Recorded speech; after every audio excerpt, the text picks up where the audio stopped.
Honest Advent, Chapter 6, Unease, Luke 1:38, English Standard Version. Let it be to me according to your word. There was a moment when the presence of God was felt as the unease of morning sickness. Don't be surprised if your current unease is that exact same avenue of presence. Nothing can ruin the euphoria of discovering you're pregnant faster than the need to vomit.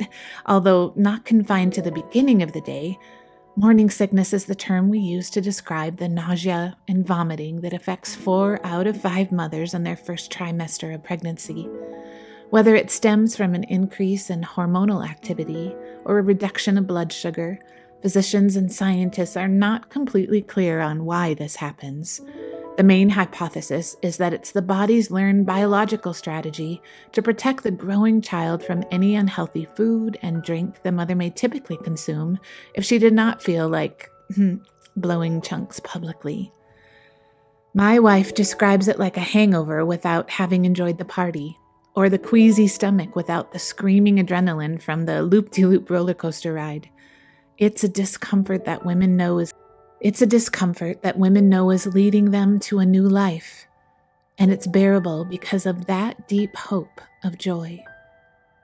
It's not written in the gospel texts, but it's plausible to suggest there was a period in Mary's journey when she too went through this same uneasy trimester. I can imagine the moment it hit, ending the spiritual high of angelic announcement and welcoming her into the uneasy, queasy feeling of actually having to go through the physical details of the divine calling. That's the rub of all divine proclamations, isn't it? The announcement that you are going to grow. The process of growth is always uneasy because growth never comes through ease. It comes through the stretching and expanding of one's own capacity to push on ahead.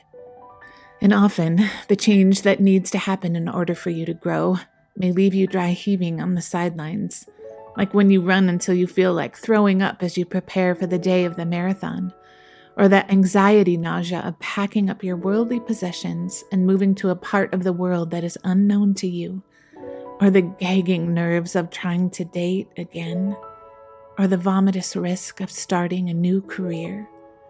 I have spent years growing into being a public speaker, and I can't tell you how many speeches I've given that were preceded by a little throwing up in my mouth before I went on stage. The uneasiness is not a sign you're doing it wrong. In fact, just as with pregnancy, it's a sign you're on the right track. The difficulty in letting God grow you is the truest when it's asked of you when you aren't quite clear what the outcome looks like. When you intentionally do more sit-ups or eat less meat lovers pizza, you may have an image in your mind of what it looks like to feel more comfortable for swimsuit season. But when you say to the giver of your life, I want my life to be more meaningful. I want to serve you with my life. May it be so according to what you desire.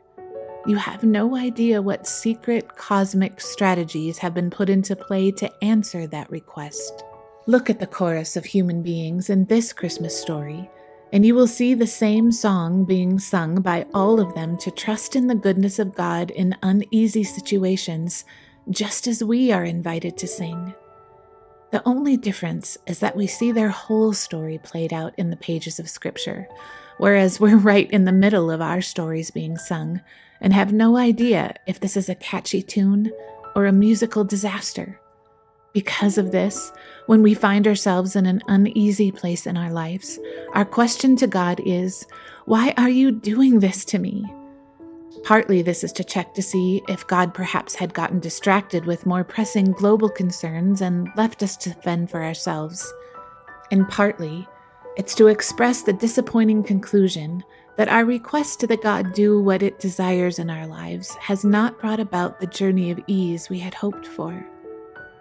If you ask a newly pregnant mother, hugging the toilet while racked with morning sickness, why it's worth going through all this hardship, she will wipe away remnants of last night's dinner with a piece of toilet paper and whisper, "For love. It's worth it because I love this child." The answer to our question to God is surprisingly the same.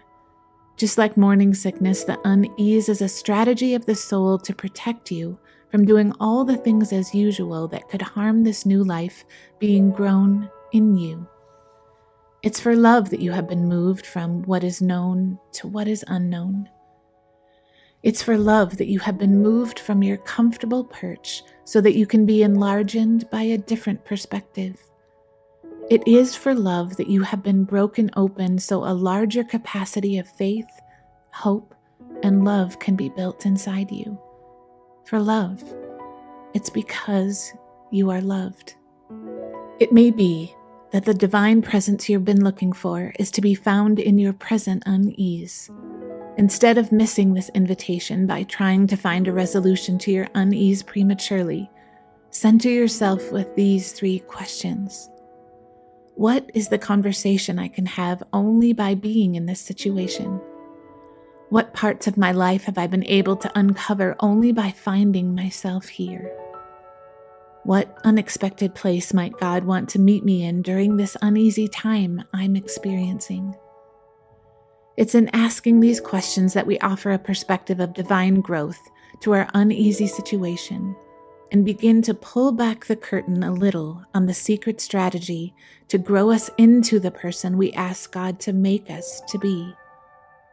May the unease of your stretching and expanding be the promise of divine love growing in you, a new life of unforeseen possibility.